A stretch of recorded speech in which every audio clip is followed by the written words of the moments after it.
promised you I'd be crewed up this morning, bringing in Damien, Woody, and, of course, the first take enforcer from the wine cellar, the Godfather. Whoa. That is the Godfather. Perkins. Godfather, I need some counsel. Hold up. You know, when we do NBA Countdown, that's prime time. The brother never has on a tie. Ever. You understand? But now, at 10 o'clock in the morning, here he is with a suit and tie on now, instead of in prime time. What's up with that? Ain't that a little bit backwards? Then again, it's not, because it's a standard on first take. I understand. Well, actually, I was saving it, and I didn't know who anointed you as the fashion police. You know what I mean? Like, I did. I feel like I did. I feel like because you're not caught up on 2025 and the mock necks and the turtlenecks with the little jewelry. Don't shoot no shade this way. Them suits fly. You know. I'm going to shut Perk down right now. It's bad enough he's big as hell. Do you know that brother wore a turtleneck in 83-degree weather? Perk, I'm the wrong one to talk about turtlenecks. I support your turtleneck game, Perk. I support your turtleneck game. Hey, like I told you in the studio, it ain't for you to like.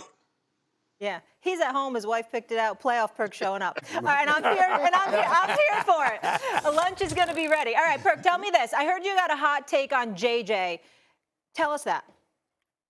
Well, it's not a hot take, Molly. It's a real take. Okay. He's the reason that the Lakers lost this series. Oh. Now look, what's the problem? I don't agree with that. Did JJ Redick make any adjustments in this series to adjust to the Minnesota Timberwolves? No. To the size, the athleticism, the length? No, absolutely not. He was stuck in his ways and harped on playing this small ball lineup and leaving LeBron James, 40-year-old senior citizen, at the 5 position to battle with Rudy, Julius Randle, Naz Reid, and Jaden McDaniels. And all of a sudden, we saw LeBron James get tired, exhausted in the fourth quarter when he couldn't give you nothing offensively. So again, when I look at what JJ did defensively, the 2-3 zone, the trapping of Anthony Edwards, he started the series off doing that. It didn't work. Anthony Edwards had it all figured out. At what point are you, as the head coach, are you going to make adjustments, especially when you're down in the series? But instead, you're trying to prove to the rest of the world that your way is going to work, and it didn't. You tried to pick on Rudy Gobert. You tried to pick on him in the pick and roll. That didn't work. The opponent shot 28% from the field when Rudy was the primary defender. So, Stephen A., y'all tell me, what adjustments did JJ Redick make in this series? I already conceded that he did it. To put their team in position to be successful. I already conceded that he did it, but I believe it's because he didn't have any way to adjust. The fact of the matter is, look at their personnel, which you've lamented repeatedly. A matter of fact, I recall you bringing up Rob Pelinka's name, as did I, in terms of the Mark Williams trade that didn't happen, the fact that you were devoid of a big, the fact that you're going up against Minnesota, and this was just a bad matchup for the Los Angeles Lakers all around, and we all should have seen it, but we didn't. They picked him up 94 feet. They said LeBron is 40. We going to pick him up. They said Luka Doncic is out of shape. We going to pick him up. Who else are you going to give the ball to? Dorian Finney-Smith? Rui Hachimura? Austin Reeves? Who, by the way, kind of nosedived in this series when he was an elite third option. You're seeing things disintegrate before your very eyes. And you didn't see anybody with the capabilities of stepping up. So I just think it's one of those situations where you're a lack of personnel. That's how I view it, Jay. Perk, can I ask you a question? Because I'm a big believer in this. If you're saying there were no adjustments, what adjustments would you have made?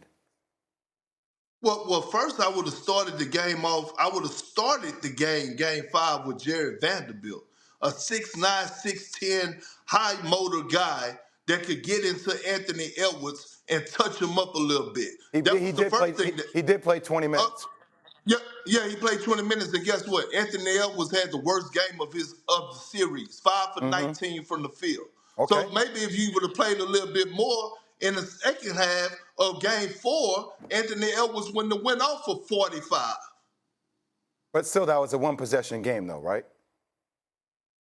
Well, yeah, but what does that mean? They lost. So, but like what I'm trying to tell you is I don't think there were any definitive moves that somebody realistically could say, you should have done this, that you know for a fact would have translated towards success when they were already undermanned in all the ways Stephen A. just spoke about?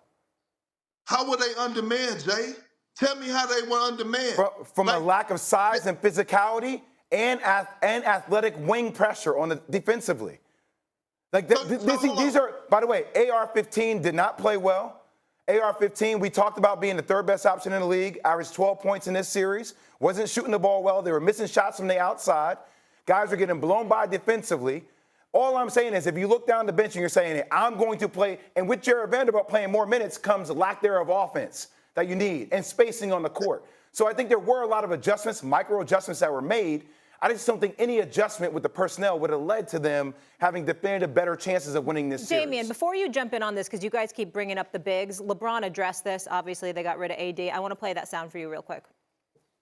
No comment.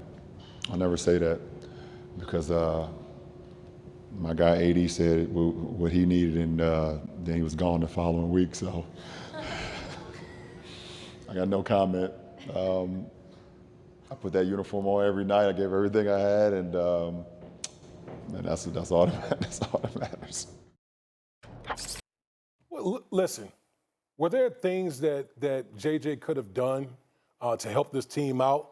Yeah. I mean, you can't, listen, at the end of the day, you can't have 40-year-old LeBron. You can't run 40-year-old LeBron James in the ground. You know, you talk about game 4, the whole second half, particularly in the fourth quarter where he's playing all those minutes. You got to find a way to try to give him something there. But ultimately, it comes back to personnel. Minnesota is a bigger, deeper, more athletic team than the Los Angeles Lakers. And the bottom line is we're slow on the perimeter. We don't have the size, okay? And Minnesota is battle-tested. Look at last year.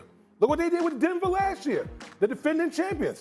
That's the same team that came in here and wiped the floor with the Lakers this year. So for me, when I'm thinking about the Lakers, I always think about we lost to the Minnesota Timberwolves, but we got to start spinning this thing forward. How do we put ourselves in championship contention moving forward? Stephen A., you respond, then Perk's looking sideways. We've been asking that. We've been saying that for years. Over the last 4 years, the Lakers have gone to a Western Conference Finals with Darvin Ham. Other than that, they've missed the playoffs and they've been bounced out in the playoffs in the first round, back-to-back years. That's number one. Number two, in this series, they were the worst in points in the paint in the playoffs.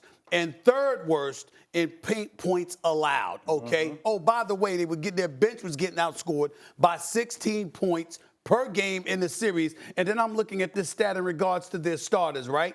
And they're talking about here, starting 5 for the Los Angeles Lakers, outscored by 10.9 points per 100 possessions, the worst of any lineup with at least 50 minutes together. This is the reality. They didn't have the personnel, and what you had was a coach. If JJ Redick could be accused of anything, it's him being defeated before the final buzzer sounded because he looked at his personnel and said, damn, we don't have it. This is all I've got. Perk. That's what happened. Perk, why are you looking at everyone sideways right now? Because I can tell you're frustrated. I'll be damned. Okay, who did you pick to win this series, Woody? Just simple answer. I picked the Lakers. Okay, Jay Will? I had the Timberwolves. Okay, Stephen A. I picked the Lakers. Molly, did you pick? I picked the Timberwolves. Okay, good for you. Good girl, Molly. I picked the Lakers, okay? I picked the Lakers in 7. But let me say this. The same people that y'all talking about on the bench, one of those guys that Gabe Vincent, he went to the NBA Finals. Eric Spoelstra did his thing with Gabe Vincent. Hold on, fix your body language. I'm just asking. Coaches get the best out of players, right? Then I'm looking at a guy like Rui Hachimura. He's 6'8", 6'9", one of the strongest guys in the NBA. You can't get the best out of him. And look, I'm not taking any credit away from the Minnesota Timberwolves. I'm saying that the Lakers won one game. They won one game in this series. I had it going 7. Y'all still didn't tell me one adjustment that JJ Redick made. And then on top of that, at the trade deadline, when they got Finney Smith, I was hearing all the praise about how Finney Smith is this 3-and-D guy, and he was doing this and he was doing that. Finney Smith fouled out yesterday. You know who JJ Redick went to? Maxi Kleber. Maxi Kleber. That's who he went to. Who hasn't Maxi played in Kleber. 19 months. Which, Who hasn't played in 19 6'10" months. What- size though can shoot the ball. What- I But he hear hasn't you. played When in you're 19 getting, months. agree, but when you're getting beat up, No. But again, what do you mean, no? once again, we're do you talking mean, no? about we're talking about guys who are thinking one-sided. We're talking about guys who are solely thinking about offense. When you had a 10-point lead in game 4, you don't think that you could trust Jared Vanderbilt to go out there and say, hey, go get LeBron. All I need him to do is get me 2 or 3 stops. I said it yesterday on NBA Today. Guess what? I would start Jared Vanderbilt, and if he has 6 fouls, if he fouled out, 5 of those fouls better be because he touching up Anthony Edwards. He got 20 minutes, and those 20 minutes were impactful minutes. I'm not saying that they shouldn't have lost this series.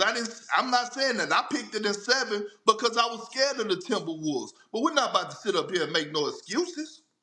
Well, I don't think anybody's making excuses. I think there are always Yeah, you things are. when. No, I'm not. I think there's always things that when you look back on the series, you could say those micro adjustments, maybe we should have thought about that differently. But also, one of the people that you have not made mention of, because you're putting this all on JJ Redick, is LeBron James. Now, you talked about their podcast on Get Up, right? How much conversation do we think LeBron James and JJ, along with Nick McMillan and Scott Brooks, are having about lineup adjustments and adjustments throughout the course of the game? That's all. There's a feel aspect here. All of a sudden, we shouldn't be minimizing when it comes to LeBron James and his influence as well. Once again, one possession game in game 4, man. One possession game in game 4. So we blame LeBron. We're going to blame LeBron. No, I'm not too. blaming LeBron. To me, it's not just a JJ Redick thing. It's a series of things. Well, I'm not blaming, but I do think it's worth asking the question about what happened in the last 2 fourth quarters. Games 4 and 5. That's Perk. fair. That's not a fair question to ask about LeBron James. The fourth Hell quarter no. of the last 2 games. How's that not fair? Okay, hold on. I got to get a commercial break. Perk, you're going to respond after the commercial. Don't be mad at me. It's my job.